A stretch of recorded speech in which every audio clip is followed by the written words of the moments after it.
Hello guys, magandang araw po sa inyong lahat. Ito naman po ang kaibigan nyo si Jake. Kamusta na po kayo guys? Sana po ay nasa mabuti kayong kalagayan. Ako, okay naman po ako, no? Sa awa ng Diyos. Nagawa naman natin ang mga araw-araw natin na mga gawain at ginagabayan po tayo ng may kapal. Sana po ganun din kayo, no? So ano bang topic natin for today? Ito po general po sa lahat na naniniwala sa ating Diyos, no? God loves you. Marami na sa atin nakarinig na itong ng word ng God loves you. Regardless kung anong religion kayo na belong, Muslim, Christian, or anong denomination, isa lang po ang totoo sa lahat. Naniniwala po tayo na ang Panginoon ay nagmamahal sa atin. Pero guys, no, minsan kasi nawawala ang ating pananalig sa Kanya dahil po sa mga sitwasyon, pangyayari, nangyari sa ating buhay. Most of the time, these situations and events hindi po maganda or aguman. Example, ng negosyo, yung utang, million ng iba, may mga babayaran ka pa.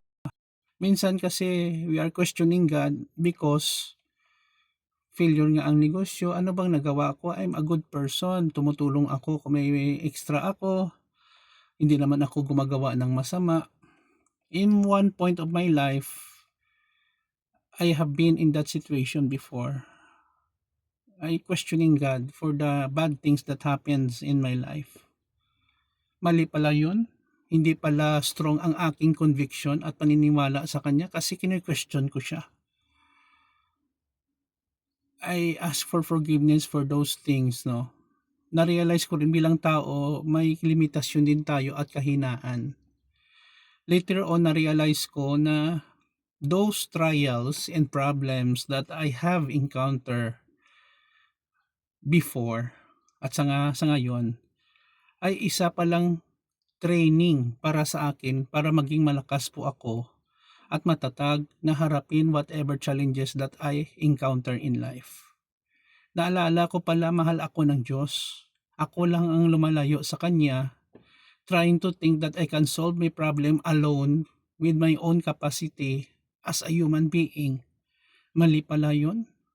Kahit marami ka pang pera, impluensya, hindi naman pera, impluensya, kasikatan ang sagot, no, sa ating buhay guys. Siguro maganda ang buhay natin, mabili natin ang ating gusto, but still there is a missing link, no? Diyos pala. By the end of our lives, hindi naman natin madadala lahat yan kahit billions of dollars pa or pesos or trillions or billions, wala tayong madadala sa kabilang buhay. Pero ang kaligtasan natin sa kabilang buhay, yon ang isang garantiya kasi mahal tayo ng Diyos. Subalit, tignan natin ano ba ang nagawa natin sa mundo nandito pa tayo. Mabuti ba? Mas marami ang mabuti or kasamaan? Maganda ba ang pakikitungo natin sa ating kapwa? Pinapatawad ba natin ang mga taong nagkasala sa atin? Minsan kasi mahirap yun gawin kasi grabe din ang ginawa nilang kasalanan sa atin. Siguro we can say we forgive them. Si Lord na lang bahala. Yun na lang. Iwasan na lang natin sila. And then remember this. Kung down na down ka, marami kang kalungkutan sa buhay, just pray and then move on. And then gawin mo ang mga bagay na makaya mo para mabago mo ang kapalaran mo being a person. Hindi lahat ng bagay na gusto natin, makakamit natin. Pero isa lang guys, no, masasabi ko, I'm not a pastor or a priest or a Bible philosopher. Mahal tayo ng Diyos. Lumapit tayo sa Kanya. Hindi lang tayo dapat lumapit kung may problema tayo, but because we are acknowledging Him every day. Thank Him, ask for wisdom, pray a lot, hindi lang sa atin, kundi sa ibang tao rin, hindi lang sa mga pamilya natin, kundi sa ibang tao din nagdadanas ng mga paghihirap at kalungkutan dito sa mundo.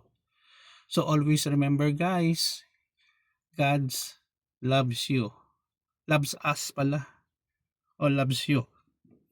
No, whatever it is. Basta tandaan natin mahal tayo ng Panginoon. Yun lang po guys.